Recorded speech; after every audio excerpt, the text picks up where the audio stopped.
Election breaking చూస్తున్నాం. Maoist ప్రభావిత ప్రాంతాల్లో పోలింగ్ ముగిసింది. ఏపీలోని అరకు, పాడేరు, రంపచోడవరం, తెలంగాణలోని మంథని, మెహబూబాబాద్, భూపాలపల్లి, ములుగు, భద్రాచలం, పినపాకలో పోలింగ్ ముగిసింది.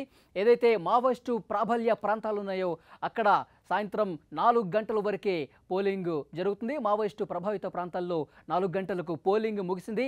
ఏపీలోని అరకు, పాడేరు, రంపచోడవరం, అలాగే తెలంగాణలోని మంథని, మెహబూబాబాద్, భూపాలపల్లి, ములుగు, భద్రాచలం, పిన్నపాకలో పోలింగ్ ముగిసింది. మావోయిస్టు ప్రభావిత ప్రాంతాల్లో సాయంత్రం 4 గంటల వరకు పోలింగ్ జరుగుతుంది. దానికి సంబంధించిన బ్రేకింగ్ మనకి అందుతుంది. సాయంత్రం 4 గంటల వరకు ఏపీలో మావోయిస్టు ప్రభావిత ప్రాంతాలు అరకు, పాడేరు, రంపచోడవరం, అలాగే తెలంగాణలో ఏవైతే ప్రభావిత ప్రాంతాలు ఉన్నాయో అక్కడ పోలింగ్ సాయంత్రం 4 గంటలకు ముగిసింది. ఏవైతే ఈవీఎంస్ ఉన్నాయో వాటిని భద్రంగా స్ట్రాంగ్ రూమ్లోకి తరలించే ప్రయత్నం